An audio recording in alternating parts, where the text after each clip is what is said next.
ನಮಸ್ತೆ. ವಾಸವಿ ಸಾಹಿತ್ಯ ಕಲಾ ವೇದಿಕೆ ಅರ್ಪಿಸುವ ಕಥಾವಾಚನ ಕಾರ್ಯಕ್ರಮದಲ್ಲಿ ನಾನು ಓದ್ತಾ ಇರೋ ಪುಸ್ತಕ ಭೈರಪ್ಪ ಅವರ ಧರ್ಮಶ್ರೀ. ನಿನ್ನೆಯ ಮಟ್ಟಿಗೆ ನಾವು ಮತಾಂತರ ಮಾಡುವಂತ ಆ ಒಂದು ಘಟನೆಯ ಬಗ್ಗೆ, ಮತ್ತೆ ಅಲ್ಲಿ ಸತ್ಯನಾರಾಯಣನಿಗೆ ತಲೆಗೆ ಏಟಾಗಿ ಅಲ್ಲಿಂದ ಕರೆದುಕೊಂಡು ಬಂದಿದ್ದು, ಪೊಲೀಸ್ ಕಂಪ್ಲೇಂಟ್, ಅದನ್ನೆಲ್ಲ ಕೇಳಿದ್ವಿ. ಅದಾದ ನಂತರದ ಭಾಗ 9.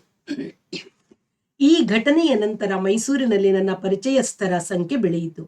ಶಾಂತಪ್ಪ ಶೆಟ್ರು, ಶಿವಯೋಗಿ ಸ್ವಾಮಿಗಳ ವಿದ್ಯಾರ್ಥಿ ನಿಲಯದ ಇತರ ವಿದ್ಯಾರ್ಥಿಗಳು ಮೊದಲಾದವರಲ್ಲದೆ ಮೈಸೂರಿನ ಕೆಲವು ಕ್ರೈಸ್ತರಿಗೂ ನನ್ನ ಪರಿಚಯವಾಯಿತು. ಅವರ ಗುರುತು ನನಗೆ ಆಗಲಿಲ್ಲವಾದರೂ ನಾನು ಯಾರೆಂಬುದು ಅವರಿಗೆ ತಿಳಿಯಿತು. ನಾನು ಓದುತ್ತಿರುವ ಶಾಲೆ, ತರಗತಿ ಮತ್ತು ನನ್ನ ಸ್ವಂತದ ವಿಚಾರದ ಎಷ್ಟೋ ಸಂಗತಿಗಳನ್ನು ಅವರು ತಿಳಿದುಕೊಳ್ಳುತ್ತಿದ್ದರು. ಬೇಸಿಗೆ ರಜೆ ಕಳೆಯಿತು. ನಂಜು ಊರಿಗೆ ಬಂದಿದ್ದ. ಅವನಿಗೆ ಪರೀಕ್ಷೆಯಲ್ಲಿ ತೇರ್ಗಡೆಯಾಗಿ ಕಾಲೇಜಿಗೆ ಸೇರಿದ್ದ. ಅವನ ತಂದೆಗೆ ಕೆಮ್ಮಿನ ಕಾಯಿಲೆ ಇನ್ನೂ ಹೆಚ್ಚಾಗಿತ್ತಂತೆ. ಇತ್ತೀಚೆಗೆ ಅವರು ಮುಂಜಾನೆ ಮತ್ತು ಸಂಜೆ ಶೀತದಲ್ಲಿ ಹೊರಗೆ ಹೋಗಲೇ ಕೂಡದೆಂದು ವೈದ್ಯರು ಕಟ್ಟುನಿಟ್ಟಾಗಿ ಹೇಳಿದ್ದರಂತೆ. ನಾನು SLC ಪರೀಕ್ಷೆಗೆ ಹೋಗುವವನಿದ್ದೆ. ಶಂಕರ ಆನರ್ಸ್ ಪರೀಕ್ಷೆಯ ಕೊನೆಯ ವರ್ಷದಲ್ಲಿದ್ದ. ಅವನು ನನಗೆ ಹೇಳುತ್ತಿದ್ದ, ಮೊದಲಿನಿಂದ ಕ್ಲಾಸಿಗೆ ಕ್ರಮವಾಗಿ ಹೋಗುತ್ತಿರು, ಪರೀಕ್ಷೆಗಾಗಿ ಯೋಚಿಸಬೇಡ, ನಿನ್ನ ಪಾಡಿಗೆ ನೀನು ತಿಳಿದುಕೊಳ್ಳಬೇಕಾದ ಇತರ ವಿಷಯಗಳ ಪುಸ್ತಕ ಓದುತ್ತಿರು. ಪರೀಕ್ಷೆಯ ವಿಷಯವಾಗಿ ನಾನು ಎಂದು ಯೋಚಿಸಿದವನಲ್ಲ, ಆಗಲೂ ಯೋಚಿಸಲಿಲ್ಲ. ನನ್ನ ವ್ಯಾಸಂಗದಲ್ಲಿ ನಾನು ತೊಡಗಿದ್ದೆ. ಭಾರತದಲ್ಲಿ ಕ್ರೈಸ್ತ ಮತೀಯರ ಸಂಖ್ಯೆಯನ್ನು ಬೆಳೆಸಲು ಪಾದ್ರಿಗಳು ಉಪಯೋಗಿಸುತ್ತಿದ್ದ ಮತ್ತು ಉಪಯೋಗಿಸುತ್ತಿರುವ ವಿಧಾನ, ಚಾಕಚಕ್ಯತೆ ಮೊದಲಾದ ವಿಷಯದ ಬಗ್ಗೆ ಇತ್ತೀಚೆಗೆ ಅಭ್ಯಾಸ ಮಾಡುತ್ತಿದ್ದೆ.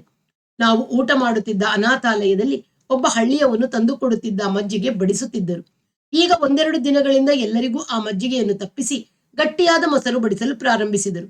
ಆದರೆ ಆ ಮೊಸರಿನಲ್ಲಿ ಸ್ವಾಭಾವಿಕವಾದ ರುಚಿ ಇರಲಿಲ್ಲ. ಜಿಡ್ಡು ಇರುತ್ತಿರಲಿಲ್ಲ. ಊಟ ಮಾಡುವುದಕ್ಕೂ ಸೇರುವಂತಿರಲಿಲ್ಲ. ಪಕ್ಕದಲ್ಲಿ ಊಟ ಮಾಡುತ್ತಿದ್ದ ಶಂಕರನನ್ನು ನಾನು ಕೇಳಿದೆ, ಇದೆಂತಹ ಮೊಸರು? ಹಿಂದೆ ಬಡಿಸುತ್ತಿದ್ದ ಮಜ್ಜಿಗೆ ಎಷ್ಟೋ ಚೆನ್ನಾಗಿತ್ತು. ಇದು ಅಮೆರಿಕಾದವರು ಇಂಡಿಯಾ ದೇಶದ ಜನರಿಗೆ ಅಂತ ಧರ್ಮಾರ್ಥ ಕೊಡುವ ಹಾಲಿನ ಪುಡಿಯಿಂದ ಮಾಡಿದ್ದು. ಇದರ ಡಬ್ಬ ನಾನು ನೋಡಿದ್ದೀನಿ. ಅದರ ಮೇಲೆ ಹಾಗೆಯೇ ಬರೆದಿತ್ತು, ಇದು ನಾನ್ ಫ್ಯಾಟ್, ಜಿಡ್ಡು ಇರೋಲ್ಲ. ಸುಮಾರು 15 ದಿನ ಕಳೆಯಿತು. ಈ ಮೊಸರೇ ಮುಂದುವರಿಯುತ್ತಿತ್ತು. ಒಂದು ದಿನ ಎಲ್ಲಾ ವಿದ್ಯಾರ್ಥಿಗಳು ಊಟ ಮಾಡುತ್ತಿದ್ದರು. ಆಲಯದ ಮ್ಯಾನೇಜರ್ ಊಟದ ಅಂಗಳಕ್ಕೆ ಬಂದು ಪ್ರತಿಯೊಬ್ಬ ವಿದ್ಯಾರ್ಥಿಗೂ ಒಂದೊಂದು ಪ್ರತಿ ಬೈಬಲ್ ಅನ್ನು ಕೊಟ್ಟರು. ಮುದುಕರಾದ ಮ್ಯಾನೇಜರಿಗೆ ಕಿವಿ ಕೇಳುತ್ತಿರಲಿಲ್ಲ. ಒಬ್ಬ ಹುಡುಗ ಎತ್ತರದ ಧ್ವನಿಯಲ್ಲಿ ಕೇಳಿದ, ಇದೇನು ಸರ್, ಎಲ್ಲ ಬಿಟ್ಟು ಇದೆಲ್ಲ ಕೊಡ್ತಾ ಇದ್ದೀರಾ? ನಿಮ್ಗೆಲ್ಲ ಕೊಡಿ ಅಂತ ಚರ್ಚಿನ ಬಿಷಪ್ನವರು ಫ್ರೀಯಾಗಿ ಕೊಟ್ಟಿದಾರಯ್ಯ. ಮೊನ್ನೆ ನಾನು ಹೋಗಿದ್ದಾಗ ಅವರೇ ಖುದ್ದು ಹೇಳಿಕೊಟ್ಟರು. ನೀವು ಚರ್ಚಿಗೆ ಯಾಕೆ ಹೋಗಿದ್ರಿ ಸರ್? ನಿಮ್ಗೆಲ್ಲ ಮೊಸರು ಹಾಕ್ಸೋಕೆ ಹಾಲಿನ ಪುಡಿ ತರೋಣ ಅಂತ ಹೋಗಿದ್ನಯ್ಯ. ಹಾಗಾದ್ರೆ ಇದು ಚರ್ಚಿನವ್ರು ಕೊಡೋದೆ? ಅಮೆರಿಕ ದೇಶದವರು ಸಹಾಯ ಮಾಡಿದ್ದು ಅಂತ ಡಬ್ಬಗಳ ಮೇಲೆ ಬರೆದಿರುತ್ತೆ. ಕೊಟ್ಟಿರೋರು ಅಮೆರಿಕ ದೇಶದವರು, ಇಂಡಿಯಾದಲ್ಲಿ ಹಂಚಿರೋರು ಚರ್ಚಿನವರು. ಯಾರು ಕೊಟ್ರೆ ನಮ್ಗೇನು? ಮೊಸರು ಚೆನ್ನಾಗಿದೆ ತಾನೆ? ಈ ಮೊಸರು ಚೆನ್ನಾಗಿಲ್ಲ ಸಾರ್, ತಿಂದ್ರೆ ಹೊಟ್ಟೆಲೆಲ್ಲ ಒಂಥರ ಗ್ಯಾಸ್ ತುಂಬಿದ್ಕೊಂಡಾಗ ಆಗುತ್ತೆ. ಆ ಹುಡುಗ ಹೇಳಿದರು. ಅದು ಕೇಳಿಸಲಿಲ್ಲವೆಂದು ತೋರುತ್ತದೆ. ಅವರು ಹೊರಟು ಹೋದರು. ಈ ವಿಷಯ ನನ್ನ ಮನಸ್ಸಿನಲ್ಲಿ ಆಲೋಚನೆಯನ್ನು ಪ್ರಾರಂಭಿಸಿತು. ಜಿಡ್ಡನ್ನು ತೆಗೆದ, ಹೆಸರಿಗೆ ಮಾತ್ರ ಇರುವ ಹಾಲಿನ ಪುಡಿ ಇದು. ಇದನ್ನು ಅವರು ಭಾರತಕ್ಕೆ ದಾನವಾಗಿ ಭಿಕ್ಷೆಯಾಗಿ ಕೊಡುವುದು. ಭಾರತ ಸರ್ಕಾರ ಕೃತಜ್ಞತೆಯಿಂದ ಸ್ವೀಕರಿಸುವುದು. ಸರ್ಕಾರದ ದೊಡ್ಡ ವ್ಯಕ್ತಿಗಳಿಗೆ ಈ ಪದಾರ್ಥದ ಗುಣ ಹೇಗೆ ತಿಳಿಯಬೇಕು? ಸ್ವಾಭಿಮಾನ ನಮ್ಮ ಮುಂದಾಳುಗಳಿಗಾಗಲಿ ನಮ್ಮ ಸರ್ಕಾರಕ್ಕಾಗಲಿ ಇಲ್ಲ. ಕೊಟ್ಟಿರುವುದು ಅಮೆರಿಕ ದೇಶವಾದರೂ ಹಂಚುವುದು ಚರ್ಚಿನ ಕೆಲಸ. ಈ ಮೂಲಕ ಚರ್ಚಿನ ಪ್ರತಿಷ್ಠೆ ಬೆಳೆಯಬೇಕು. ಹಾಲಿನ ಪುಡಿಗೆ ಹೋದ 2ನೆಯ ವಾರವೇ ನಮಗೆಲ್ಲ ಬೈಬಲ್ ಹಂಚಿದ್ದಾರೆ. ತಮ್ಮ ಮತಕ್ಕೆ ಮಂದಿಯನ್ನು ಹಿಡಿದು ತುಂಬಲು ಅದೆಷ್ಟು ಬಗೆಯ ಸಾಧನಗಳನ್ನು ಉಪಯೋಗಿಸುತ್ತಾರೆ, ಮಾರ್ಗಗಳನ್ನು ಹುಡುಕುತ್ತಾರೆ. ಮರುದಿನ ನನ್ನ ಅಭಿಪ್ರಾಯವನ್ನು ಶಂಕರನೊಡನೆ ಹೇಳಿದೆ. ನಾವಿಬ್ಬರೂ ಸೇರಿ 2-3 ದಿನಗಳಲ್ಲಿ ಅಲ್ಲಿಯ ಎಲ್ಲ ವಿದ್ಯಾರ್ಥಿಗಳನ್ನು ನಮ್ಮ ಅಭಿಪ್ರಾಯದ ಕಡೆಗೆ ಒಲಿಸಿಕೊಂಡೆವು. ಎಲ್ಲರೂ ಒಟ್ಟಾಗಿ ಮ್ಯಾನೇಜರ್ ಹತ್ತಿರ ಹೋಗಿ, ಆ ಮೊಸರನ್ನು ನಾವು ತಿನ್ನೋಲ್ಲ, ನಮಗೆ ಮೊದಲಿದ್ದಂತೆ ಹಳ್ಳಿಯವನು ತಂದುಕೊಡುವ ಮಜ್ಜಿಗೆಯೇ ಬೇಕು ಎಂದೆವು. ಮೊದಲು ಸ್ವಲ್ಪ ತಕರಾರು ಮಾಡಿದ ಮ್ಯಾನೇಜರ್ ಕೊನೆಯಲ್ಲಿ ನಮ್ಮ ಬೇಡಿಕೆಗೆ ಒಪ್ಪಿದರು. ನಮ್ಮ 2ನೇ ಬೇಡಿಕೆಯನ್ನು ಮುಂದಿಟ್ಟೆವು. ನಮ್ಮಲ್ಲಿ ಉಳಿದಿರುವ ಎಲ್ಲ ಹಾಲಿನ ಪುಡಿಯನ್ನು ತೆಗೆದುಕೊಂಡು ಹೋಗಿ ಚರ್ಚಿನ ಬಿಷಪ್ ಅವರಿಗೆ ಹಿಂದಿರುಗಿ ಕೊಟ್ಟು ಬರಬೇಕು. ಮ್ಯಾನೇಜರ್ ಒಪ್ಪಲಿಲ್ಲ. ನಾವು ತಿನ್ನದೇ ಬಿಟ್ಟ ಮೇಲೆ ಇದನ್ನು ಏನ್ ಮಾಡೋಣ ಸರ್? ಬೇಕಾದ್ರೆ ಹೋಟೆಲ್ನವರಿಗೆ ಮಾರಿಬಿಡೋಣಯ್ಯ. ಈಗ ಹೋಟೆಲ್ನವರು ದುಡ್ಡೆಣಿಸ್ತಾರೆ, ಚರ್ಚಿನವರು ಕೊಡೋದನ್ನು ಕೊಡ್ಲಿ, ನಾವು ಅದನ್ನೇ ಹೋಟೆಲ್ನವರಿಗೆ ಮಾರೋಣ, ಅದೇ ದುಡ್ಡಿನಲ್ಲಿ ಒಳ್ಳೆ ಮಜ್ಜಿಗೆ ಕೊಂಡ್ಕೊಳ್ಳೋಣ. ಅದು ಆಗೋಲ್ಲ. ಇನ್ನು ಮೇಲೆ ನಾವು ಅವರ ಭಿಕ್ಷೆ ತರಕೊಡೋದು. ಈಗ ನಮ್ಮಲ್ಲಿರೋ ಹಾಲಿನ ಪುಡಿಯನ್ನು ಅವರಿಗೆ ಹಿಂದಿರುಗಿಸಬೇಕು ಎಂದು ನಾವು ಹಠ ಹಿಡಿದೆವು. ಮ್ಯಾನೇಜರ್ ನಿರ್ವಾಹವಿಲ್ಲದೆ ಒಪ್ಪಿದರು. ಮಾರನೇ ದಿನ ಒಂದು ಜಟಕಾದಲ್ಲಿ ಹಾಲಿನ ಪುಡಿಯ ಡಬ್ಬಗಳ ಜೊತೆಗೆ ವಿದ್ಯಾರ್ಥಿಗಳಿಗೆ ಕೊಟ್ಟಿದ್ದ ಬೈಬಲಿನ ಪ್ರತಿಯೊಂದನ್ನು ಕಲೆ ಹಾಕಿ ತುಂಬಿದೆವು. ನನಗೆ ಚರ್ಚಾಕೂಟದಲ್ಲಿ ವೈಯಕ್ತಿಕ ಬಹುಮಾನವೆಂದು ಭಗವದ್ಗೀತೆಯ ಒಂದು ಇಂಗ್ಲಿಷ್ ಪ್ರತಿ ಬಂದಿತ್ತು. ಬೈಬಲ್ನ ಜೊತೆಯಲ್ಲಿ ಭಗವದ್ಗೀತೆಯನ್ನು ಇಟ್ಟು ಇತರ ವಿದ್ಯಾರ್ಥಿಗಳೊಡನೆ ನಾನು ಬಿಷಪ್ಪರ ನಿವಾಸಕ್ಕೆ ಹೋದೆ. ನಾನು ಹೋದ ವೇಳೆ ಅವರು ಇರಲಿಲ್ಲ. ಬೆಂಗಳೂರಿಗೆ ಹೋಗಿದ್ದಾರೆಂದು, ನಾಳೆ ಬರುತ್ತಾರೆಂದು ಅವರ ಜವಾನ ಹೇಳಿದ. ಜಟಕಾದಲ್ಲಿ ತುಂಬಿಸಿಕೊಂಡು ಹೋಗಿದ್ದ ಡಬ್ಬಗಳನ್ನು, ಬೈಬಲ್ನ ಕಟ್ಟನ್ನು, ಭಗವದ್ಗೀತೆಯ ಪ್ರತಿಯನ್ನು ಜವಾನನ ವಶಕ್ಕೆ ಕೊಟ್ಟು, ನಿಮ್ಮ ಬಿಷಪ್ಪರು ಬಂದ ತಕ್ಷಣ ಈ ಎಲ್ಲಾ ಸಾಮಾನುಗಳನ್ನು ಅವರಿಗೆ ಕೊಡುವು ಎಂದೆವು. ನಾವು ಬಿಷಪ್ಪರಿಗೆ ಇಂಗ್ಲಿಷ್ನಲ್ಲೊಂದು ಚೀಟಿಯನ್ನು ಬರೆದೆ. ಹಾಲಿನ ಪುಡಿಯ ಜೊತೆಯಲ್ಲಿ ಬಂದ ನಿಮ್ಮ ಬೈಬಲ್ನ ಪ್ರತಿಗಳನ್ನು ಜೋಪಾನವಾಗಿ ಹಿಂದಿರುಗಿಸಿದ್ದೇವೆ. ಇನ್ನು ಮುಂದೆ ನೀವು ನಮಗೆ ಹಾಲಿನ ಪುಡಿ ನೀಡುವ ಅಗತ್ಯವಿಲ್ಲ. ಇದರೊಡನೆ ಭಗವದ್ಗೀತೆಯ ಪುಸ್ತಕವಿದೆ. ನಿಮ್ಮ ವಿರಾಮ ಕಾಲದಲ್ಲಿ ದಯವಿಟ್ಟು ಓದಿ. ಅನಾಥಾಲಯದ ವಿದ್ಯಾರ್ಥಿಗಳು. ಜವಾನನಿಂದಲೇ ಒಂದು ಲಕೋಟೆ ಪಡೆದು ಚೀಟಿಯನ್ನು ಅದರಲ್ಲಿ ಇಟ್ಟು ಅಂಟಿಸಿ ಮೇಲೆ ಬಿಷಪ್ಪರ ವಿಳಾಸ ಬರೆದು ಅವರು ಬಂದ ತಕ್ಷಣ ಲಕೋಟೆಯನ್ನು ಅವರ ಕೈಯಲ್ಲಿ ಮಾತ್ರವೇ ಕೊಡಬೇಕೆಂದು ಹೇಳಿದೆವು. ನಾವೆಲ್ಲರೂ ಹಿಂದಿರುಗಿದೆವು. ಅಲ್ಲಿಗೆ ಆ ಪ್ರಸಂಗ ಮುಗಿಯಿತು. ಆ ವರ್ಷ ದಸರಾದಲ್ಲಿ ಸಹ ಕ್ರೈಸ್ತ ಪಾದ್ರಿಗಳ ಪ್ರಚಾರವು ಮತಾಂತರ ಚಟುವಟಿಕೆಗಳು ನಡೆಯುತ್ತಲೇ ಇದ್ದವು. ಅವರ ಕಾರ್ಯಕ್ರಮವಿದ್ದಲ್ಲಿಗೆ ಹೋಗಿ ನಾವು ಅವರ ಮುಖಭಂಗ ಮಾಡುತ್ತಿದ್ದೆವು. ಆ ವರ್ಷ ಕಳೆದುದೇ ಗೊತ್ತಾಗಲಿಲ್ಲ. ನಿರೀಕ್ಷೆಯಂತೆ ನನಗೆ SLC ಪರೀಕ್ಷೆಯಲ್ಲಿ ಪ್ರಥಮ ದರ್ಜೆಯಲ್ಲಿ ತೇರ್ಗಡೆ ಆಯಿತು. ಮುಂದೆ ಏನು ಮಾಡಬೇಕೆಂಬ ಬಗ್ಗೆ ಯೋಚಿಸಬೇಕಾಗೇ ಇರಲಿಲ್ಲ. ಸರಕಾರಿ ಪ್ರಥಮ ದರ್ಜೆ ಕಾಲೇಜಿನಲ್ಲಿ ಕಲಾ ವಿಷಯವನ್ನೇ ಆರಿಸಿಕೊಂಡು ಇಂಟರ್ಮೀಡಿಯೇಟ್ ತರಗತಿಗೆ ಸೇರಿದೆ. ಶಂಕರನಿಗೆ ಪ್ರಥಮ ದರ್ಜೆಯಲ್ಲಿ BA ಆನರ್ಸ್ ತೇರ್ಗಡೆ ಆಯಿತು. ಜೊತೆಗೆ 2 ಮೆಡಲ್ ದೊರೆತವು. ಮುಂದೆ ಅವನು MA ಓದಲು ಇಚ್ಛಿಸಲಿಲ್ಲ. ತನ್ನ ಕಾರ್ಯಕ್ಕೆ ಈಗಿರುವ ಓದೇ ಸಾಕೆಂದು, ಅಲ್ಲದೆ ಏನಾದರೂ ಕೆಲಸ ಮಾಡಲು ತುಂಬಾ ಚೈತನ್ಯವಿರುವ ಈ ವಯಸ್ಸಿನಲ್ಲಿ ಇನ್ನೂ 1 ವರ್ಷವನ್ನು ಓದುವುದಕ್ಕೆ ಕಳೆಯುವುದು ವ್ಯರ್ಥವೆಂದು ತೀರ್ಮಾನಿಸಿದ. ಚಾಮರಾಜನಗರದ ಭಾಗದಲ್ಲಿ ರಾಷ್ಟ್ರೀಯ ಸ್ವಯಂ ಸೇವಕ ಸಂಘವು ಹೆಚ್ಚು ಪ್ರಚಲಿತವಿರಲಿಲ್ಲ. ಆ ಭಾಗದಲ್ಲಿ ಸಂಘ ಕಟ್ಟುವ ಕೆಲಸ ಹೊರಟು ಹೋದ. ಅವನ ಜೊತೆ ತಪ್ಪಿ ಹೋದದು ನನಗೆ ಕೆಲವು ದಿನ ಮಂಕು ಹಿಡಿದಂತಾಯಿತು. ಅವನು ನನಗೆ MA ತರಗತಿಯ ತನ್ನ ಸ್ನೇಹಿತರೊಬ್ಬರ ಪರಿಚಯ ಮಾಡಿಕೊಟ್ಟಿದ್ದ. ಅವರ ಹೆಸರಿನಲ್ಲಿ ವಿಶ್ವವಿದ್ಯಾನಿಲಯದ ಪುಸ್ತಕ ಭಂಡಾರದಿಂದ ನನಗೆ ಪುಸ್ತಕಗಳು ದೊರೆಯುತ್ತಿದ್ದವು. ನಂಜು ಈ ವರ್ಷ ಇಂಟರ್ಮೀಡಿಯೇಟ್ ಪರೀಕ್ಷೆಗೆ ಹೋಗುವವನಿದ್ದ. ಅವನಿಗೆ ಕೊಂಚ ಆರ್ಥಿಕ ಮುಗ್ಗಟ್ಟು ತಲೆದೋರಿತ್ತು. ಅವನ ತಂದೆಗೆ ಕಾಯಿಲೆ ಹೆಚ್ಚಾಗಿ ಕೆಲಸ ಮಾಡುವುದು ಸಾಧ್ಯವಾಗಿರಲಿಲ್ಲ. ಅವರಿಗೆ ಬೇಕಾದ ಒಬ್ಬ ಮೇಲಾಧಿಕಾರಿ ಸಹಾಯದಿಂದ ಕೆಲಸಕ್ಕೆ ನಿವೃತ್ತಿ ಪಡೆದಿದ್ದರು. ಒಂದು ದಿನ ನಾನು ನಂಜು ಜೊತೆಯಲ್ಲಿ ಕಾಲೇಜಿಂದ ಹಿಂದಿರುಗಿದೆವು. ರೂಮಿಗೆ ಬಂದ ಕೂಡಲೇ ನಂಜುವಿನ ಹೆಸರಿಗೆ ಇದ್ದ ತಂತಿಯನ್ನು ಮನೆಯವರು ಕೊಟ್ಟರು.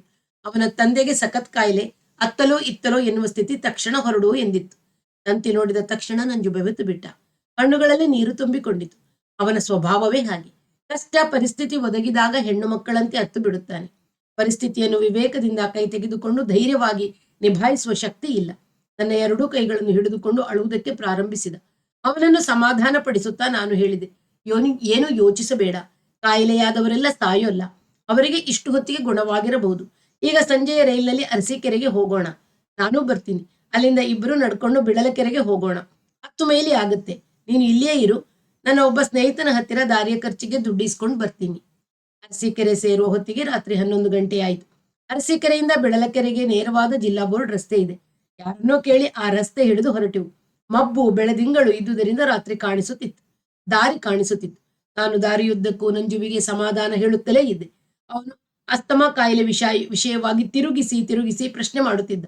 ಅದು ಅಂಥ ದೊಡ್ಡ ಕಾಯಿಲೆಯಲ್ಲ ಎಂದು ನನಗೆ ತಿಳಿಯದ ಅದರ ಸ್ವರೂಪ, ಲಕ್ಷಣ, ಪರಿಣಾಮಗಳನ್ನು ನಾನು ಹೇಳುತ್ತಿದ್ದೆ. ಬಿಳಲಕೆರೆ ತಲುಪುವ ವೇಳೆಗೆ 2 ಗಂಟೆಯಾಗಿತ್ತು. ಮನೆಯ ಎದುರಿಗೆ ಸಣ್ಣದಾಗಿ ಬೆಂಕಿ ಉರಿಯುತ್ತಿತ್ತು. ತಾಯಿ ಜಗಲಿಯ ಮೇಲೆ ಕುಳಿತು ತಲೆ ತಗ್ಗಿಸಿ ಅಳುತ್ತಿದ್ದರು. ನಂಜು ಹೋಗಿ ಅವರ ಹತ್ತಿರ ಕುಳಿತ. ಮಗನನ್ನು ತಬ್ಬಿಕೊಂಡು ಅವರು ಗೋಳಿಡಲು ಪ್ರಾರಂಭಿಸಿದರು. ರಾತ್ರಿ 8 ಗಂಟೆಯಲ್ಲಿ ಪ್ರಾಣ ಪಕ್ಷಿ ಹಾರಿತ್ತಂತೆ. ಮರುದಿನದ ಕೆಲಸ ಕಾರ್ಯಗಳನ್ನೆಲ್ಲ ನಾನೇ ಮುಂದೆ ನಿಂತು ಮಾಡಿದೆ. ಶಾಸ್ತ್ರ ಸಂಬಂಧದ ವಿಷಯ ನನಗೇನು ತಿಳಿಯದು. ಆ ಊರಿಗೆ ಹೊಸದಾಗಿ ಬಂದಿದ್ದ ಒಬ್ಬ ಬ್ರಾಹ್ಮಣ ಮೇಷ್ಟರ್ ಇದ್ದರು. ಅವರು ಪಕ್ಕದ ಊರಿಗೆ ಹೋಗಿ ಜೋಯಿಸರು ಮತ್ತು ಶವ ಹೊರುವವರನ್ನು ಕರೆತಂದರು. ನನ್ನನ್ನು ಬಿಟ್ಟರೆ ಆ ಮನೆಯಲ್ಲಿ ಧೈರ್ಯವಾಗಿ ಯಾವ ಕೆಲಸ ಮಾಡುವವರು ಇರಲಿಲ್ಲ. ಶವವು ಬೂದಿಯಾಗಿ ನಾವು ಮನೆಗೆ ಬರುವ ವೇಳೆಗೆ ಮಧ್ಯಾಹ್ನ 3 ಗಂಟೆ ಆಗಿತ್ತು. ಹಿಂದೂ ಸಮಾಜದಲ್ಲಿ ಯಾವ ಕೆಲಸಕ್ಕೆ ಹಣ ಒದಗದಿದ್ದರೂ ಇಂತಹ ಸಮಯದಲ್ಲಿ ಯಾವ ಪುಣ್ಯಾತ್ಮನಾದರೂ ಸಹಾಯಕ್ಕೆ ಮುಂದೆ ಬರುತ್ತಾರೆ. ಅದೇ ಊರಿನ ಒಬ್ಬ ಗೌಡರು ನಂಜುವಿನಿಂದ ಕಾಗದ ಬರೆಸಿಕೊಂಡು 300 ರೂಪಾಯಿ ಕೊಟ್ಟರು. ಅರಸೀಕೆರೆಗೆ ಹೋಗಿ ಸಾಮಾನು ತರುವುದರಿಂದ ಹಿಡಿದು ಅಡಿಗೆ ಮನೆಯ ಒಳ ಕೆಲಸದವರೆಗೂ ನಾನು ಮುಂದೆ ನಿಂತು ಮಾಡಿದೆ. ಆ ಮನೆಯ ಚಾಲಕ ಶಕ್ತಿ ಸಂಪೂರ್ಣವಾಗಿ ನಿಂತು ಹೋದಂತೆ ಕಾಣುತ್ತಿತ್ತು. ಕೊನೆಯ ದಿನ ನಂಜುವಿನ ತಂದೆ ನನ್ನ ಬಾಲ್ಯದ ಗುರುವನ್ನು ವೈಕುಂಠಕ್ಕೆ ಕಳುಹಿಸಿ ಆಯಿತು. ನಂಜುವಿನ ವಿದ್ಯಾಭ್ಯಾಸ ಅಲ್ಲಿಗೆ ಸಮಾಪ್ತಿ ಆಯಿತು. ಇಡೀ ಸಂಸಾರದ ಜವಾಬ್ದಾರಿ ಅವನ ಹೆಗಲ ಮೇಲೆ ಬಿತ್ತು. ನಾನೊಬ್ಬನೇ ಮೈಸೂರಿಗೆ ಹೊರಟೆ. ನನ್ನನ್ನು ಬಸ್ಸಿಗೆ ಕಳುಹಿಸಲು 4 ಮೈಲಿ ದೂರ ರಸ್ತೆಗೆ ಹತ್ತಿರಕ್ಕೆ ಬಂದಿದ್ದ ನಂಜು ಹೇಳಿದ, ನನ್ನ ಹಣೆಬರವೇನೋ ಹೀಗಾಯಿತು. ನೀನು ಮಾತ್ರ ಖಂಡಿತ ಗ್ರಾಜ್ಯುಯೇಟ್ ಆಗಬೇಕು. ಹಿಂದೂ ಸಮಾಜವನ್ನು ಉದ್ಧಾರ ಮಾಡುವ ಕೆಲಸಗಳಿಗೆ ವಿಪರೀತವಾಗಿ ಹೋಗಿ ವಿದ್ಯಾಭ್ಯಾಸ ಹಾಳು ಮಾಡಿಕೊಂಡೀಯ. ಜಾಗ್ರತೆ ಇರು. ನನ್ನ ಎಲ್ಲಾ ಪುಸ್ತಕಗಳು ರೂಮಿನಲ್ಲಿವೆ. ನೀನು ಅವುಗಳನ್ನು ಓದು. ನನ್ನ ಟ್ರಂಕು, ಹಾಸಿಗೆ, ಬಟ್ಟೆಗಳನ್ನು ನಾಳೆ ಬಸ್ಸಿನಲ್ಲಿ ಕಳುಹಿಸು. ನಾನು ಇಲ್ಲಿಗೆ ಬಂದು ಇಳಿಸ್ಕೋತೀನಿ. ಮೈಸೂರಿನಲ್ಲಿ ನಂಜುವಿಲ್ಲದ ಜೀವನ ನನಗೆ ಅಸಹನೀಯವೆನಿಸುತ್ತಿತ್ತು. ಜೊತೆಯಲ್ಲಿದ್ದಾಗ ನಾವು ಹೆಚ್ಚು ಮಾತನಾಡುತ್ತಿರಲಿಲ್ಲ. ನನ್ನ ಓದು, ಆಲೋಚನೆ, ವಿಚಾರ ಮತ್ತು ಇತರ ಕೆಲಸಗಳಲ್ಲಿ ನಾನು ಇರುತ್ತಿದ್ದೆ. ಆದರೆ ನನಗಾಗಿ ತನ್ನ ಆತ್ಮೀಯ ವಿಶ್ವಾಸವನ್ನು ಮೀಸಲಾಗಿಟ್ಟಿರುವ ಸ್ನೇಹಿತ ನನ್ನೊಡನೆ ಇರುವನೆಂಬ ಅಂಶವು ನನ್ನ ಸುಪ್ತ ಮನಸ್ಸಿನಲ್ಲಿದ್ದು ಒಂದು ಬಗೆಯ ಸಮಾಧಾನವಿತ್ತು. ನಾನು ಚರ್ಚಾ ಸ್ಪರ್ಧೆಯಲ್ಲಿ ಭಾಗವಹಿಸಿ ಬಹುಮಾನ ರೂಪಕವಾಗಿ ಬೆಳ್ಳಿಯ ಬಟ್ಟಲುಗಳನ್ನು ತಂದ ಪ್ರತಿ ಸಲವೂ ಅವನು ಸಂತೋಷ ಪಡುತ್ತಿದ್ದ, ಹೆಮ್ಮೆ ಪಡುತ್ತಿದ್ದ. ನನ್ನ ಓದು, ಬೌದ್ಧಿಕ ಬೆಳವಣಿಗೆಯ ವಿಷಯದಲ್ಲಿ ಪ್ರೋತ್ಸಾಹಿಸುತ್ತಿದ್ದ. ಅವನ ಮಡಿವಂತ ಮನೋಭಾವವನ್ನಾಗಲಿ ಆಚರಣೆಗಳನ್ನಾಗಲಿ ನಾನು ಮೆಚ್ಚುತ್ತಿರಲಿಲ್ಲವಾದರೂ ಅವನ ನಿಷ್ಕಲ್ಮಶ ಪ್ರೇಮವನ್ನು, ಅಂತಃಕರಣವನ್ನು ಗುರುತಿಸಿದ್ದೆ. ಈಗ ಅವನಿಲ್ಲದ ಕೊಠಡಿಯಲ್ಲಿ ಇರುವುದು ಬೇಸರವೆನಿಸುತ್ತಿತ್ತು. ಕಾಲೇಜಿನಲ್ಲಿ ತರಗತಿಯಲ್ಲಿ ಹೊತ್ತು ಕಳೆಯುವುದು ಇತ್ತೀಚೆಗೆ ನನ್ನ ಕ್ರಮ ಬದಲಾಯಿಸಿತ್ತು. ಎಷ್ಟೋ ಜನ ಉಪನ್ಯಾಸಕರ ಪಾಠವು ನಿರ್ಜೀವವಾಗಿ ತೋರುತ್ತಿತ್ತು. ಕಾಲ ಕಳೆಯಲು ತರಗತಿಯ ಕಟ್ಟಕಡೆಯ ಡೆಸ್ಕಿನ ಮೇಲೆ ಕುಳಿತು ಇತರ ಪುಸ್ತಕಗಳನ್ನು ಓದುತ್ತಿದ್ದೆ. ನನ್ನನ್ನು ಯಾವ ಉಪನ್ಯಾಸಕರು ಕೇಳುತ್ತಿರಲಿಲ್ಲ. ನನ್ನ ಈ ಅಭ್ಯಾಸವು ಚೆನ್ನಾಗಿ ಪಾಠ ಹೇಳುವ ಉಪನ್ಯಾಸಕರ ತರಗತಿಯಲ್ಲಿಯೂ ಮುಂದುವರಿಯುತ್ತಿತ್ತು. ನಮ್ಮ ಕಾಲೇಜಿಗೆ ಹೊಸದಾಗಿ ಇತಿಹಾಸದ ಉಪನ್ಯಾಸಕರಾಗಿ ಒಬ್ಬ ಯುವಕರು ಬಂದರು. ಹೆಸರು ದೇವಪ್ರಸಾದ್ ಎಂದು. ಒಳ್ಳೆಯ ಎತ್ತರ ಮತ್ತು ಮೈಕಟ್ಟಿನ ವ್ಯಕ್ತಿ. ಸುಮಾರು 28ರ ವಯಸ್ಸು. ಯಾವಾಗಲೂ ಗರಿ ಮುದುರದಂತೆ ಇಸ್ತ್ರಿ ಮಾಡಿದ್ದ ಸೂಟು ಹಾಕಿ ಮಿಂಚುವಂತಹ ಪಾಲಿಶ್ ಸಿಕ್ಕಿದ ಶೂಸ್ ಮೆಟ್ಟಿ ಬರುತ್ತಿದ್ದರು. ದಿನಕ್ಕೆ ಒಂದು ಬಗೆಯ ಹೊಸ ಟೈ ಕಟ್ಟುವುದು ಅವರ ವೈಶಿಷ್ಟ್ಯ. ತರಗತಿಗೆ ಬರುವ ಮುನ್ನ 2-3 ಸಿಗರೇಟ್ ಸೇದುತ್ತಿದ್ದರು. ತರಗತಿಯ ಬಾಗಿಲನ್ನು ಪ್ರವೇಶಿಸುವಾಗಲೇ ಕೈಯಲ್ಲಿದ್ದ ಸಿಗರೇಟ್ ಅನ್ನು ಎಸೆಯುತ್ತಿದ್ದರು.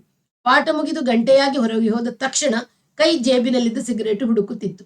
ನಾನು ಎಂದೂ ಅವರ ಪಾಠವನ್ನು ಗಮನವಿಟ್ಟು ಕೇಳಿರಲಿಲ್ಲ.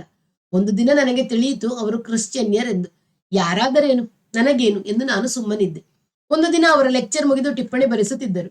ಯಾವ ಉಪನ್ಯಾಸಕರು ಬರೆಸಿದ ಟಿಪ್ಪಣಿಯನ್ನು ನಾನು ಬರೆದುಕೊಳ್ಳುತ್ತಿರಲಿಲ್ಲ. ನಾನೇ ಸ್ವತಃ ಪಠ್ಯಪುಸ್ತಕಗಳನ್ನು ಓದುತ್ತಿದ್ದೆ. ಆ ದಿನವೂ ಹಿಂದಿನ ಡೆಸ್ಕ್ನಲ್ಲಿ ಕುಳಿತು ಒಂದು ಪುಸ್ತಕ ಓದುತ್ತಿದ್ದೆ. ಅದನ್ನು ಗಮನಿಸಿದ ದೇವಪ್ರಸಾದರು ಕೂಗಿ ಕೇಳಿದರು, ಕೊನೆಯ ಡೆಸ್ಕಿನ 2ನೇ ಮನುಷ್ಯ, ನೀವು ಯಾಕೆ ನೋಟ್ಸ್ ಬರೆದುಕೊಳ್ಳುತ್ತಿಲ್ಲ? ನಾನು ಏನು ಮಾತನಾಡಲಿಲ್ಲ, ಸುಮ್ಮನೆ ಎದ್ದು ನಿಂತೆ. ಛೇಡಿಸುವ ದನಿಯಲ್ಲಿ ಅವರಂದರು, ಮಹಾಜ್ಞಾನಿಗಳು ನೀವು, ನಿಮಗೆ ನೋಟ್ಸಿನ ಅವಶ್ಯಕತೆ ಇಲ್ಲ ಅಂತ ಕಾಣುತ್ತೆ ಎಂದರು. ಹಾಗಂತ ಹೇಳೋಲ್ಲ ಸರ್, ನಾನು ಪಠ್ಯಪುಸ್ತಕಗಳನ್ನೇ ಓದ್ತೀನಿ. ದೇವಪ್ರಸಾದರು ಹತ್ತಿರ ಬಂದರು. ನಾನು ಓದುತ್ತಿದ್ದ ಪುಸ್ತಕವನ್ನು ಕೈಗೆ ತೆಗೆದುಕೊಂಡರು. ಅದು ಗಂಗಾ ಪ್ರಸಾದ್ ಉಪಾಧ್ಯಾಯರು 1941ರಲ್ಲಿ ಇಂಗ್ಲಿಷ್ನಲ್ಲಿ ಬರೆದ ಭಾರತದಲ್ಲಿ ಕ್ರೈಸ್ತ ಮತ ಎಂಬ ಪುಸ್ತಕ. ನಾನು ಓದುತ್ತಿದ್ದ ಪುಟವನ್ನು ತೆಗೆದು ನೋಡಿದರು. ಭಾರತದಲ್ಲಿ ಕ್ರೈಸ್ತ ಮತವು ಹೆಚ್ಚುತ್ತಿರುವ ಕಾರಣಗಳನ್ನು ಗಂಗಾ ಪ್ರಸಾದರು ವಿಮರ್ಶಾತ್ಮಕವಾಗಿ ವಿವರಿಸಿದ್ದರು. ಆಳುವ ವರ್ಗದೊಡನೆ ತಮಗಿರುವ ಸಂಬಂಧವನ್ನು ಕ್ರೈಸ್ತ ಮಿಷನರಿಗಳು ದುರುಪಯೋಗ ಪಡಿಸಿಕೊಳ್ಳುತ್ತಿದ್ದಾರೆ. ತಮ್ಮ ಮತೀಯರ ಸಂಖ್ಯೆಯನ್ನು ಬೆಳೆಸಲು ಎಷ್ಟೋ ವೇಳೆ ಹೀನ ಮಾರ್ಗಗಳನ್ನು ಹಿಡಿಯುತ್ತಿದ್ದಾರೆ. ಈಗಲೂ ಅಂತಹ ವಿಧಾನಗಳು ಬಳಕೆಯಲ್ಲಿವೆ. ದಕ್ಷಿಣ ಭಾರತ ಮತ್ತು ಉತ್ತರ ಗುಡ್ಡ ಕಾಡು ಪ್ರದೇಶದಲ್ಲಿ ವಾಸಿಸುತ್ತಿರುವ ಕ್ಷಾಮಕ್ಕೆ ಸಿಕ್ಕಿದ ಬಡ ರೈತರನ್ನು ಅನೇಕ ವಿಧವಾದ ಆಸೆ ಆಮಿಷಗಳಿಗೆ ಒಳಪಡಿಸಿ ತಮ್ಮ ಮತಕ್ಕೆ ಸೇರಿಸಿಕೊಳ್ಳುತ್ತಿದ್ದಾರೆ. ಸಾಲದ ಸುಳಿಗೆ ಸಿಲುಕಿದ ರೈತನು ಮತಾಂತರ ಹೊಂದುವ ಷರತ್ತಿನ ಮೇಲೆ ಮಿಷನರಿಯು ಅವನಿಗೆ ಧನ ಸಹಾಯ ಮಾಡುತ್ತಾನೆ.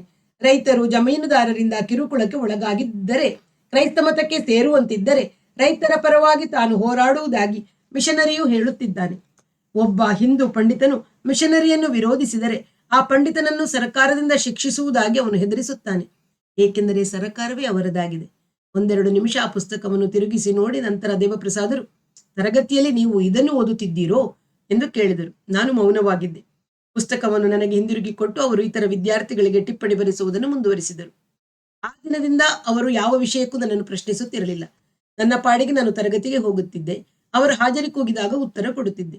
ಜೂನಿಯರ್ ಇಂಟರ್ಮೀಡಿಯೇಟ್ ನನ್ನ ವಿಭಾಗದಲ್ಲಿ ಒಟ್ಟು 120 ಜನ ವಿದ್ಯಾರ್ಥಿಗಳಿದ್ದರು. ಅವರಲ್ಲಿ ಬಹುಮಂದಿ SLC ಪರೀಕ್ಷೆ ಲಾಗ ಹಾಕಿ ಬಂದವರೇ.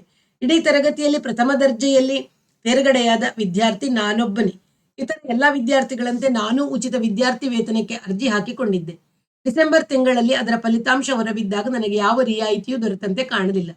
ನನ್ನ ಸ್ನೇಹಿತರೊಬ್ಬರು ಹೇಳಿದರು, ಇಡೀ ಸೆಕ್ಷನ್ಗೆ ಫಸ್ಟ್ ಕ್ಲಾಸ್ ಸ್ಟೂಡೆಂಟ್ ಅಂತೆ ನೀವು, ನಿಮಗೆ ಫ್ರೀಶಿಪ್ ಕೊಟ್ಟೇ ಇರಬೇಕು ಅಥವಾ ಎಲ್ಲೋ ಮರೆತಿದ್ದಾರೆ. ಫ್ರೀಶಿಪ್ ಕಮಿಟಿ ಮೆಂಬರ್ ನಮ್ಮ ಕಾಲೇಜಿನವರೇ ಒಬ್ಬ ಪ್ರೊಫೆಸರ್ ಇದ್ದಾರೆ. ವಿದೇಶದಲ್ಲಿ ಓದಿ ಬಂದವರು. ಬ್ರಾಹ್ಮಣರಲ್ಲವಾದರೂ ಅವರಿಗೆ ಜಾತಿ ಭೇದವಿಲ್ಲ. ಒಂದು ಸಲ ನೋಡಿ, ನಿಮಗೆ ಖಂಡಿತ ಫ್ರೀಶಿಪ್ ಕೊಡಿಸ್ತಾರೆ. ಆ ದಿನ ಸಂಜೆ ಪ್ರೊಫೆಸರ್ ಮನೆಗೆ ಹೋದೆ. ನನ್ನ ಪ್ರಥಮ ದರ್ಜೆಯ ತೇರ್ಗಡೆಯಿಂದ ಮೊದಲುಗೊಂಡು ಎಲ್ಲಾ ಪ್ರವರವನ್ನು ಹೇಳಿ ಮೊದಲನೆಯ ಪಟ್ಟಿಯಲ್ಲಿ ಮರೆತಿದ್ದರೂ 2ನೇ ಪಟ್ಟಿಯಲ್ಲಿ ಶುಲ್ಕ ರಿಯಾಯಿತಿ ಕೊಡಿಸಬೇಕೆಂದು ಕೇಳಿದೆ. ಪರದೇಶದಲ್ಲಿ ಓದಿ ಬಂದ ಪ್ರೊಫೆಸರ್ ಇಂಗ್ಲೆಂಡ್ ಜನರು ಆಡುವಂತ ಉಚ್ಚಾರಣೆಯ ಇಂಗ್ಲಿಷ್ನಲ್ಲಿ ಕೇಳಿದರು, ನೀವು ಬ್ರಾಹ್ಮಣರು? ನಿಮ್ಮ ಜಾತಿಯಲ್ಲಿ ವಿದ್ಯಾವಂತರೇ ಹೆಚ್ಚು. ನಿಮಗೆ ಯಾಕೆ ರಿಯಾಯಿತಿ? ನಮ್ಮ ಜಾತಿಯಲ್ಲಿ ವಿದ್ಯಾವಂತರಿದ್ದರೆ ನನಗೆ ಬಂದದ್ದೇನು ಸರ್? ನನಗೆ ಯಾರೂ ಇಲ್ಲ. ಆದರೂ ನಿಮಗೆ ರಿಯಾಯಿತಿಯ ಅವಶ್ಯಕತೆ ಇಲ್ಲ. ಜಾತಿ ಭೇದ ಮನಸ್ಸಿನಲ್ಲಿದ್ದರೂ ಹೀಗೆ ಮಾತನಾಡುವಂತಹ ಜಾತಿ ದ್ವೇಷ ಅಂತಹ ವಿದ್ಯಾವಂತರಾದ ಪ್ರೊಫೆಸರಲ್ಲಿ ಇದೆ ಎಂದು ನಾನು ಭಾವಿಸಿರಲಿಲ್ಲ. ಕ್ಲಾಸಿನಲ್ಲಿ ಏನೂ ಬರದೇ ಇರುವ, ಸಿನಿಮಾ ನೋಡಿಕೊಂಡು ಮಜಾ ಮಾಡುವ ಸಾಹುಕಾರ ಮಕ್ಕಳಿಗೆಲ್ಲ ನೀವು ರಿಯಾಯಿತಿ ಕೊಟ್ಟಿದ್ದೀರಿ. ನನಗೆ ಅದರ ಅವಶ್ಯಕತೆ ಇಲ್ಲ ಅಂತೀರಿ. ಪರದೇಶದಲ್ಲಿ ಓದಿ ಬಂದ ನಿಮ್ಮ ದೃಷ್ಟಿ ಕೊಂಚ ವಿಶಾಲವಾಗಿದೆ ಅಂತ ತಿಳಿದು ನಿಮ್ಮಲ್ಲಿ ಬಂದೆ. ನನ್ನ ತಿಳುವಳಿಕೆಯೇ ತಪ್ಪು ಅಂತ ಈಗ ಅರ್ಥವಾಯಿತು. ಆಗಲಿ, ನಮಸ್ಕಾರ ಎಂದು ಹೇಳಿ ಹೊರಬಂದೆ. ಅದೇ ಅದೇ ದಿನವೇ ನನ್ನ ಜೀವನದ ದಾರಿಯನ್ನು ಬದಲಿಸುವ ಸಂದರ್ಭವೊಂದು ಘಟಿಸಿತು. ಸಾಯಂಕಾಲ ಪ್ರಭಾ ಟಾಕೀಸ್ನ ಹತ್ತಿರ ನಿಂತಿರುವ ಒಂದು ಫ್ಯಾನ್ಸಿ ಅಂಗಡಿಯಲ್ಲಿ ಫೌಂಟನ್ ಪೆನ್ನಿಗೆ ಹೊಸ ಮುಳ್ಳು ಹಾಕಿಸುತ್ತಾ ನಿಂತಿದ್ದೆ. ಅಂಗಡಿಯವನಿಗೆ ಕೊಡಬೇಕಾದ ದುಡ್ಡು ಕೊಟ್ಟು ಹಿಂದಕ್ಕೆ ತಿರುಗಿದೆ. ನನ್ನ ಹಿಂಭಾಗದಲ್ಲಿ ಸುಮಾರು 20 ವರ್ಷ ವಯಸ್ಸಿನ ಒಬ್ಬ ತರುಣಿ ನಿಂತಿದ್ದಳು. ಆಕೆ ಅಂಗಡಿಯಲ್ಲಿ ಮಾರುತ್ತಿದ್ದ ಕ್ರೋಶಾ ಕಡ್ಡಿಗಳನ್ನು ಕೈಗೆ ತೆಗೆದುಕೊಂಡು ಪರೀಕ್ಷಿಸುತ್ತಿದ್ದಳು. ಮುಖದ ಮಾಟ, ಕಣ್ಣಿನ ದೃಷ್ಟಿ, ನಿಂತ ನಿಲುವು, ಎಲ್ಲದರಲ್ಲಿಯೂ ಆಕೆಯನ್ನು ನಾನು ಎಲ್ಲಿಯೋ ನೋಡಿದ ನೆನಪು. ಪರಿಚಿತಳಂತೆ, ತೀರ ಪರಿಚಿತಳಂತೆ, ನನಗೂ ಚೆನ್ನಾಗಿಯೂ ಗೊತ್ತಿರುವವಳಂತೆ ಕಾಣಿಸುತ್ತಿದ್ದಳು. ಎಲ್ಲಿ ಎಂಬುದು ಮಾತ್ರ ಅರಿವಿಗೆ ನಿಲುಕಲುಲ್ಲದು. ಸರಿಯಾಗಿ ದೃಷ್ಟಿಸಿ ನೋಡಿದರೆ ಏನೆಂದುಕೊಳ್ಳುವಳೋ ಎಂಬ ಅನುಮಾನದಿಂದ ನನ್ನ ನೋಟವನ್ನು ಬೇರೆ ಕಡೆಗೆ ತಿರುಗಿಸಿರುವುದರಲ್ಲಿದ್ದೆ. ಅಷ್ಟರಲ್ಲಿ ಆಕೆಯೇ ಮಾತನಾಡಿಸಿದಳು. ಏನು, ಗುರುತು ಸಿಕ್ಕಲಿಲ್ಲವೇನೋ ಸತ್ಯ? ನನಗೆ ತಕ್ಷಣ ಗುರುತು ಸಿಕ್ಕಿತು. ಏನು ರಾಚಮ್ಮ ಇಲ್ಲಿ? ಕೇಳಿದೆ ನಾನು. ನೀನು ಈ ಊರಿನಲ್ಲಿ ಓದ್ತಾ ಇದ್ದೀಯಾ ಅಂತ ಯಾರೋ ಹೇಳಿದರು. ಯಾವ ಕಾಲೇಜೋ ಏನೋ ನನಗೆ ಹೇಗೆ ಗೊತ್ತಾಗ್ಬೇಕು ಹೇಳು? ಅಂತೂ ಸಿಕ್ಕಿದ್ಯಲ್ಲ, ಈಗ ಸರಿಯಾಗಿ ಗುರುತು ಸಿಕ್ಕಿತೆ ಎಂದು ನಕ್ಕಳು. ನೀನು ಇಲ್ಲಿ? ನಾನು ಮೈಸೂರನ್ನೇ ಸೇರಿದೆ ಎಂದು ಹಿಂದಿರುಗಿ ರಸ್ತೆಯ ಹತ್ತಿರ ಸೈಕಲ್ ಹಿಡಿದು ಸಿಗರೇಟ್ ಎಳೆಯುತ್ತಿರುವವರು ನಿಂತಿದ್ದವರನ್ನು ತೋರಿಸಿದಳು. ಇವರೇ ನಮ್ಮ ಮಿಸ್ಟರ್. ರಾಚಮ್ಮ ಹಾಗೆ ಹೇಳುತ್ತಿದ್ದುದನ್ನು ಅವರ ಮಿಸ್ಟರ್ ನೋಡಿದರು. ನನಗೆ ಸಂಕೋಚವಾಯಿತು. ಅದನ್ನು ಕಂಡು ಅವರು ಹತ್ತಿರ ಬಂದು ನನ್ನ ಭುಜದ ಮೇಲೆ ಕೈ ಹಾಕಿ ಹೆಂಡತಿಗೆ ಇಂಗ್ಲಿಷ್ನಲ್ಲಿ ಹೇಳಿದರು. ಇವರು ನನ್ನ ಹಳೆಯ ಸ್ನೇಹಿತರು. ಇವರೇ ಏನು ನೀನು ಹೇಳುತ್ತಿದ್ದ ಸತ್ಯ? ನನಗೆ ಮತ್ತೂ ಸಂಕೋಚವೆನಿಸಿತು. ರಾಚಮ್ಮನ ಯಜಮಾನರು ನಮ್ಮ ಕಾಲೇಜಿನ ಇತಿಹಾಸದ ಉಪನ್ಯಾಸಕರಾದ ದೇವಪ್ರಸಾದರು. ಅವರು ಹೇಳಿದರು, ನೋಡು, ಇವರು ನನ್ನ ಮೇಲೆ ಕೋಪ ಮಾಡ್ಕೊಂಡಿದ್ದಾರೆ. ಅದಕ್ಕೆ ನನ್ ಕೂಡ ಮಾತು ಆಡಲ್ಲ. ನಿನ್ನ ಸ್ನೇಹಿತರು ಅಂತ ಗೊತ್ತಿದ್ರೆ ಇಷ್ಟು ದಿನಕ್ಕೆ ಮೊದಲೇ ಮಾತನಾಡಿಸಿ ರಾಜಿ ಮಾಡಿಕೊಳ್ಳುತ್ತಿದ್ದೆ. ವಿಚಾರವೇನೆಂಬುದು ಅವಳಿಗೆ ತಿಳಿದಂತೆ ಕಾಣುತ್ತದೆ. ಈಗಲೂ ಒಂದು ಸಲ ಇಬ್ಬರು ಕೈ ಕುಲುಕಿ ಬಿಡಿ, ಸರಿ ಹೋಗುತ್ತೆ. ದೇವಪ್ರಸಾದರು ತನ್ನ ಕೈ ತೆಗೆದುಕೊಂಡು ಕುಲುಕಿದರು. ಮತ್ತೊಮ್ಮೆ ನನ್ನ ಹೆಗಲ ಮೇಲೆ ಕೈ ಹಾಕಿ, ಅದೆಲ್ಲ ಮರೆತು ಬಿಡಿ ಮಿಸ್ಟರ್ ಸತ್ಯ ಎಂದರು. ನನ್ನನ್ನು ಕ್ಷಮಿಸಿ ಸರ್. ನಡಿ ಸತ್ಯ, ಮನೆಗೆ ಹೋಗೋಣ. ಸದ್ಯ ಸಿಕ್ಕಿದೆಯಲ್ಲ ಪುಣ್ಯಾತ್ಮ. ಇನ್ನು ಯಾವುದಾದರೂ ದಿನವಾಗಿದ್ದರೆ ನಾನು ಅವರ ಮನೆಗೆ ಹೋಗುತ್ತಿದ್ದೇನೋ ಇಲ್ಲವೋ. ಆದರೆ ಆ ದಿನ ಕಾಲೇಜ್ ಪ್ರೊಫೆಸರ ಮಾತಿನಿಂದ ಮನಸ್ಸಿಗೆ ಬೇಸರವಾಗಿತ್ತು. ರಾಚಮ್ಮನ ಭೇಟಿಯಿಂದ ನಿಶ್ಚಿಂತೆಯಿಂದ ಸದಾ ನಗುತ್ತಿದ್ದ ಬಾಲ್ಯ ಜೀವನದ ನೆನಪು ಮನಸ್ಸಿನಲ್ಲಿ ತೇಲಿ ಬಂತು. ನಾನು ಪ್ರಸನ್ನನಾಗಿದ್ದೆ. ಹೋಗೋಣ ಎಂದು ಹೊರಟೆ. ಕೊಂಚ ದೂರ ಹೋದ ಮೇಲೆ ನಾವು ಬೇರೆ ಸ್ವಲ್ಪ ಕೆಲಸ ಮುಗಿಸಿಕೊಂಡು ಹಿಂದೆಯೇ ಬರುವುದಾಗಿಯೂ ನಾವಿಬ್ಬರೂ ಹೋಗುತ್ತಿರಬೇಕಾಗಿಯೂ ಹೇಳಿ ದೇವಪ್ರಸಾದರು ಸೈಕಲ್ ಹತ್ತಿದರು. ನಿಮ್ಮ ಮದುವೆಯಾಗಿ ಎಷ್ಟು ದಿನವಾಯಿತು ಕೇಳಿದೆ ನಾನು. ಏನು, ಆಗಲೇ ಬಹುವಚನ ಪ್ರಾರಂಭಿಸಿ ಬಿಟ್ಟೆಯಲ್ಲ? ನಿಮ್ಮ ಮೇಸ್ಟರ್ ಹೆಂಡತಿ ಅಂತಲೋ? ಆಗ ನನ್ನ ಹೊಡೆಯೋಕೆ ಆಗ್ತಾ ಇತ್ತು, ನಿನಗೆ ಬೇಕಾದ ಹಾಗೆ ಅಳಿಸೋಕೆ ಆಗ್ತಿತ್ತು. ಈ ಗೌರವ ಮರ್ಯಾದೆ ಎಲ್ಲ ಆಗ ಎಲ್ಲಿ ಹೋಗಿತ್ತು? ನಿನ್ನ ಮರ್ಯಾದೆ ನಿನ್ನ ಹತ್ತಿರವೇ ಇಟ್ಕೋ. ಹೋಗಲಿ ಬಿಡು, ಈಗ ದೊಡ್ಡ ಮನುಷ್ಯೆಯಾದೆ. ಏನಾದ್ರೂ ಜಂಬ ಗಿಂಬ ಬಂದಿದೆಯೇನೋ ಅಂತ ಗೌರವ ಕೊಟ್ಟು ಮಾತನಾಡಿಸಿದೆ. ದೊಡ್ಡ ಮನುಷ್ಯ ಆಗಿರೋನು ನೀನು. ಅದಕ್ಕೆ 2 ಸಲ ಮೀಟಿ ನೋಡಿದ್ರು ನನ್ ಗುರುತು ಸಿಕ್ಲಿಲ್ಲ. ಅವರ ಮನೆ ಇರುವುದು ದೊಡ್ಡ ಅಂಚೆ ಕಚೇರಿಯ ಕೆಳಭಾಗಕ್ಕೆ, ರಾಜಗಸ್ತಿಯಿಂದ ಹಿಂಬದಿಯ ಕಿರು ರಸ್ತೆಯ ಪಕ್ಕದಲ್ಲಿ. ತುಂಬು ಅಣಿಯಾದ ಅಚ್ಚುಕಟ್ಟಾದ ಮನೆ. ಮನೆಯಲ್ಲಿ ಕೆಲಸ ಮಾಡಿಕೊಂಡಿದ್ದ ಮುಪ್ಪಿನ ವಯಸ್ಸಿನ ಒಬ್ಬ ಹೆಣ್ಣಾಳು ಮನೆ ಕಾಯುತ್ತಿದ್ದಳು. ಮನೆಗೆ ಹೋಗುವ ವೇಳೆಗಾಗಲೇ ನಾವು ಅದೆಷ್ಟೋ ವಿಷಯಗಳನ್ನು ವಿನಿಮಯ ಮಾಡಿಕೊಂಡಿದ್ದೆವು. ನರಸಾಪುರದ ನಮ್ಮ ವಿದ್ಯಾರ್ಥಿ ಜೀವನವನ್ನು ಜ್ಞಾಪಿಸಿಕೊಂಡೆವು. ಸ್ವಾಮಿ ಮೇಷ್ಟರನ್ನು ನೆನೆಸಿಕೊಂಡೆವು. ಮನೆಗೆ ಹೋದವರೇ ಇಬ್ಬರು ಅಂಗಳದಲ್ಲಿ ಒಂದೊಂದು ಬೆತ್ತದ ಕುರ್ಚಿಯ ಮೇಲೆ ಒರಗಿದೆವು. ನಾನು ಕೇಳಿದೆ, ನಿಮಗೆ ಇವರ ಪರಿಚಯ ಹೇಗಿತ್ತು? ನಾನು ಆಗಲೇ ಹೇಳಿರುವನಲ್ವೇ, ಮೈಸೂರಿನಲ್ಲಿ ನಮ್ಗೆ ನೆಂಟರಿದ್ದಾರೆ ಅಂತ. ಇವರು ನಮ್ಮ ಹಳೆ ನೆಂಟರು. ನಾನು ನಮ್ಮ ಅಕ್ಕನ ಮನೆಯಲ್ಲಿ ಇದ್ಕೊಂಡು ಹಾಸನದ ಕಾನ್ವೆಂಟ್ನಲ್ಲಿ ಹೈಸ್ಕೂಲ್ ಓದ್ತಾ ಇದ್ದೆ. ಹೋದ ವರ್ಷ ಇವರು ಹಾಸನಕ್ಕೆ ಬಂದರು. ನಮ್ಮ ಭಾವ ಇವರು ಇಬ್ಬರು ಸ್ನೇಹಿತರು. ಅಲ್ಲಿ ನನ್ನನ್ನು ನೋಡಿ, ಈ ಹುಡುಗಿನ ನಾನು ಮದುವೆ ಆಗ್ತೀನಿ ಅಂದ್ರಂತೆ. ಪರವಾಗಿಲ್ಲ. ಯಾರು? ನಿಮ್ಮ ಮೇಷ್ಟ್ರೆ. ಇನ್ನು ಮೇಲೆ ನಿನಗೆ ಗೊತ್ತಾಗುತ್ತೆ. ಪ್ರಪಂಚನೇ ತಲೆ ಕೆಳಕು ಮಾಡ್ತಾರೆ. ನಾವು ಬಂದು ಆಗಲೇ ಅರ್ಧ ಗಂಟೆ ಮೇಲಾಯ್ತು. ಈಗ ಬರ್ತೀನಿ ಅಂತ ಹೋದವರು ಬರಲೇ ಇಲ್ಲ. ಅವ್ರು ಈಗಲೇ ಎಲ್ಲಿ ಬರ್ತಾರೆ? ಕ್ಲಬ್ಬಿಗೆ ಹೋದ್ರು. 10 ಗಂಟೆ ತನಕ ಇಸ್ಪಿಟ್ ಆಡ್ಕೊಂಡು 2 ಪ್ಯಾಕ್ ಸಿಗರೇಟ್ ಮುಗಿಸಿಯೇ ಬರುದು. ಅವ್ರು ಅಷ್ಟೊಂದು ಸಿಗರೇಟ್ ಸೇದೋದು ನಿನಗೆ ಗೊತ್ತಿದೆ? ವಾಸನೆಯೇ ಹೇಳುತ್ತೆ. ಆದ್ರೆ ಮನೇಲಿರುವಾಗ ಅಷ್ಟೊಂದು ಸೇದೋಲ್ಲ. ಓ, ಯಜಮಾಂತಿಗೆ ಕಂಡ್ರೆ ಹೆದರ್ತಾರೆ ಅನ್ನು. ನಿನ್ನ ಏನೋ ಅಂತಿದ್ದೆ. ಕಂಗ್ರಾಚುಲೇಷನ್ಸ್. ಅವ್ರು ಹೆದರ್ತಾರೋ ನನ್ನ ಹೆದರಿಸ್ತಾರೋ ನಿನ್ಗೇ ಗೊತ್ತು. ನನ್ನ ಕಷ್ಟ. ನಿನಗೇನು ಗೊತ್ತು ನನ್ನ ಕಷ್ಟ? ಅದು ಹೋಗಲಿ, ಮೆಲ್ಲಗೆ ಪ್ರಶ್ನೆ ಕೇಳ್ತಿದ್ಯಾ? ನಿನ್ನ ನರಸಾಪುರ ಬಿಟ್ಟ ಮೇಲೆ ಏನಾಯ್ತು? ಎಲ್ಲಾನು ಒಂದೂ ಬಿಡದೆ ಹೇಳು. ಯಾವಾಗ್ಲಾದ್ರೂ ಹೇಳ್ತೀನಿ, ಹೇಳುವಂತ ಹೆಚ್ಚು ವಿಷಯವೇನೂ ಇಲ್ಲ. ಕೂತಿರು ಬಂದೆ ಎಂದು ಹೇಳಿ ರಾಚಮ್ಮ ಒಳಗೆ ಹೋದಳು. 10 ನಿಮಿಷದಲ್ಲಿ 2 ಕಪ್ಪು ಬಸಿಗಳಲ್ಲಿ ಕಾಫಿ ತೆಗೆದುಕೊಂಡು ಬಂದಳು. ಒಂದು ಕಪ್ಪು ಬಸಿಯನ್ನು ನನ್ನ ಮುಂದಿಟ್ಟು ತಗೋ ಎಂದಳು. ನಾನು ತೆಗೆದುಕೊಳ್ಳಲಿಲ್ಲ. ನನ್ನದು ಮಡಿಯುವಂತ ಮನೋಭಾವವೆಂದೇನಲ್ಲ. ಅದುವರೆಗಾಗಲೇ ನಾನು ಬ್ರಾಹ್ಮಣರಲ್ಲದವರ ಮನೆಯಲ್ಲಿ ಊಟ ಮಾಡಿದ್ದೆ, ಹರಿಜನರ ಮನೆಯಲ್ಲಿ ಉಪಹಾರ ಮಾಡಿದ್ದೆ. ಆದರೆ ಅದೇಕೋ ನನಗೆ ತಿಳಿಯದಂತೆ ಕ್ರೈಸ್ತರ ಮನೆಯಲ್ಲಿ ಕಾಫಿಯನ್ನು ಮುಟ್ಟುವುದಕ್ಕೂ ಮನಸ್ಸಿನಲ್ಲಿ ಒಂದು ವಿಧವಾದ ವಿರೋಧವಾಗುತ್ತಿತ್ತು. ರಾಚಮ್ಮ ತಂದು ಮುಂದೆ ಇಟ್ಟುದನ್ನು ನೋಡಿ ನನ್ನ ಮುಖ ಗಂಭೀರವಾಯಿತು. ದೃಷ್ಟಿ ಗಡುಸಾಯಿತು. ಒಮ್ಮೆ ತಲೆ ಎತ್ತಿ ಅವಳ ಮುಖ ನೋಡಿದೆ. ಅವಳ ಮುಖವು ಪೆಚ್ಚಾಗಿತ್ತು. ನಾನು ಮರೆತು ಬಿಟ್ಟಿದ್ದೆ. ಆದರೂ ನೀನು ಈಗ ಕಾಲೇಜ್ನಲ್ಲಿ ಓದ್ತಾ ಇರೋನು. ಓದಿದ ಮಾತ್ರಕ್ಕೆ ಎಲ್ಲಾನು ಬಿಟ್ಬಿಡ್ಬೇಕು ಅಂತ ಇಲ್ಲ. ಇದನ್ನ ತೆಗೆದುಕೊಂಡು ಒಳಗಿಡ್ತೀಯೋ ಇಲ್ವೋ? ನನ್ನ ಧ್ವನಿ ಗಡಸಾಗಿತ್ತು. ಅದನ್ನು ಗುರುತಿಸಿದ ಅವಳು ಕಪ್ಪು ಬಸಿಗಳನ್ನು ಒಳಗೆ ತೆಗೆದುಕೊಂಡು ಹೋದಳು. ಅವಳು ಕುಡಿಯಲಿಲ್ಲ. 1-2 ನಿಮಿಷದಲ್ಲಿ ಕೈಯಲ್ಲಿ ಒಂದು ಕಿತ್ತಳೆ ಹಣ್ಣು ತೆಗೆದುಕೊಂಡು ಹೊರಗೆ ಬಂದಳು. ದುಗುಡದಿಂದ ಅವಳ ಮುಖ ಭಾರವಾಗಿತ್ತು. ಹಣ್ಣನ್ನು ಸುಲಿದು ನನ್ನ ಮುಂದೆ ಇಟ್ಟಳು. ಇದನ್ನಾದ್ರೂ ತಿಂತೀಯಾ ತಾನೇ ಅಂದಳು.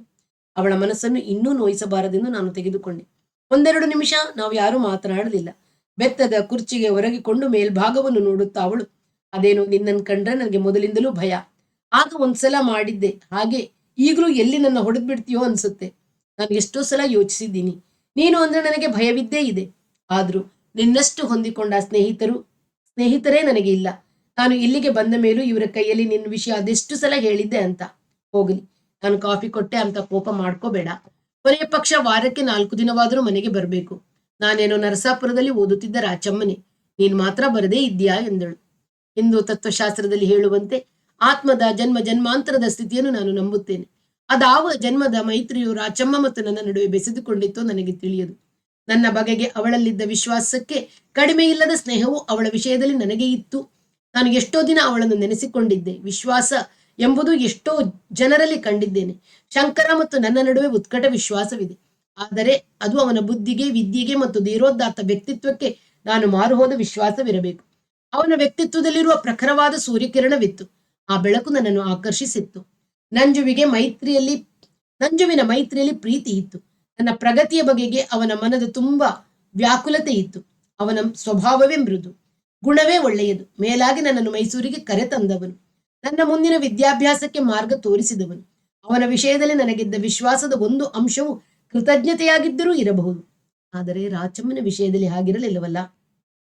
ನನ್ನ ವಿಶ್ಲೇಷಣೆಗೆ ಮೀರಿದ ಅದಾವುದು ಅನುಕಂಪ, ಆತ್ಮೀಯತೆ, ಸ್ನೇಹ ಭಾವಗಳು ನನ್ನಲ್ಲಿದ್ದು. ಅದಾವುದನ್ನು ನಾನು ಅವಳೆದುರು ಹೇಳಲಿಲ್ಲ. ಅರ್ಧ ಗಂಟೆ ಮಾತನಾಡುತ್ತಿದ್ದು ನಾನು ಹೋಗ್ತೀನಿ, ಅವ್ರು ಬರಲಿಲ್ಲ, ನಾನು ರೂಮಿಗೆ ಹೋಗುವ ಹೊತ್ತಿಗೆ ಹೊತ್ತಾಗುತ್ತೆ ಎಂದು ಹೊರಟೆ. ಅವರು ಈಗಲೇ ಬರೋಲ್ಲ. ನಿನ್ನ ರೂಮಲ್ಲಿ ನೋಡು, ನಾವು ಈಗ ಎಷ್ಟೋ ವಿಷಯ ಮಾತನಾಡಿದ್ದೆವು. ನೀನು ಊಟ ತಿಂಡಿಗೆ ಏನ್ ಮಾಡ್ತಿದ್ಯಾ? ಎಲ್ಲಿದ್ದೀಯಾ? ಅದಕ್ಕೆಲ್ಲ ಅನುಕೂಲವಾಗಿದೆ. ಅನಾಥಾಲಯದಲ್ಲಿ ಊಟ ಮಾಡ್ತೀನಿ. ವಾಸಕ್ಕೆ ಬೇರೆ ರೂಮ್. ಈಗಾಗಲೇ ರಾತ್ರಿ 9 ಗಂಟೆ ಆಯ್ತು. ನಿನ್ನ ಊಟಕ್ಕೆ ಚಕ್ಕರ್ ಆಯ್ತು ಅಂತ ಕಾಣುತ್ತೆ. ಸ್ವಲ್ಪ ಇರು ಎನ್ನುತ್ತಾ ಅವಳು ಒಳಗೆ ಹೋಗಿ ಒಂದು ಕಾಗದ ಪೊಟ್ಟಣವನ್ನು ತಂದಿಟ್ಟು, ಮತ್ತೇನು ಅಲ್ಲ, ಸ್ವಲ್ಪ ಹಣ್ಣು, ರಾತ್ರಿ ಊಟವಂತೂ ಇಲ್ಲ, ರೂಮಿಗೆ ಹೋಗಿ ತಿನ್ನು ಎಂದಳು. ಹೊರಗಿನ ರಸ್ತೆವರೆಗೂ ಬಂದು ನನ್ನನ್ನು ಕಳುಹಿಸುತ್ತಾ ಅವಳು ಹೇಳಿದಳು, ನೀನು ಮನೆಗೆ ಸರಿಯಾಗಿ ಬರದೇ ಇದ್ರೆ ನೋಡು, ಕಾಲೇಜ್ಗೆ ಹೇಗೂ ಬರ್ತಾರಲ್ಲ, ಅವ್ರ ಕೈಲೇ ಪೊಲೀಸ್ ಕೆಲಸನೂ ಮಾಡಿಸ್ತೀನಿ ಎಂದು ಇಲ್ಲದ ಆನಂದದಿಂದ ನನ್ನ ಕೊಠಡಿಯ ಕಡೆಗೆ ನಡೆದೆ. ಆ ಮಧ್ಯಾಹ್ನ ಕಾಲೇಜ್ನ ಪ್ರೊಫೆಸರ್ ಆಡಿದ್ದ ಮಾತಿನ ಕೈಯನ್ನು ಮರೆತಿದ್ದೆ. ಜಂಜಡವನ್ನರಿಯದ ಬಾಲ್ಯದ ದಿನಗಳ ಹರ್ಷದಲ್ಲಿ ಮನಸ್ಸು ತೇಲುತ್ತಿತ್ತು. ಕೊಠಡಿಗೆ ಹೋಗುವುದರಲ್ಲಿ ಇನ್ನೊಂದು ಸಂತೋಷದ ಸಂಗತಿ ನನಗೆ ಕಾದಿತ್ತು. ನಂಜುವಿನಿಂದ ಪತ್ರ ಬಂದಿತ್ತು. ಅವನ ತಂದೆಗೆ ಮೊದಲಿನಿಂದಲೂ ಚೆನ್ನಾಗಿ ಗುರುತಿದ್ದ ವಿದ್ಯಾ ಇಲಾಖೆಯ ಒಬ್ಬ ಅಧಿಕಾರಿಗಳು ಅವನಿಗೆ ಕೆಲಸ ಕೊಡಿಸಿದ್ದರು. ಚಲುವರಾಯಪಟ್ಟಣದ ತಾಲೂಕಿನ ಒಂದು ಹಳ್ಳಿಯ ಮಾಧ್ಯಮಿಕ ಶಾಲೆಯಲ್ಲಿ ಅವನು ಉಪಾಧ್ಯಾಯನಾಗಿ ಸೇರಿದ್ದ. ಮುಂದಿನ ಭಾಗವನ್ನು ಇನ್ನೊಮ್ಮೆ ಕೇಳೋಣ. ಅಲ್ಲಿಯವರೆಗೆ ಎಲ್ಲರಿಗೂ ಪ್ರೀತಿಯ ನಮಸ್ಕಾರ. ವಾಸವಿ ಸಾಹಿತ್ಯ ಕಲಾವೇದಿಕೆ ಸುಳ್ಯ.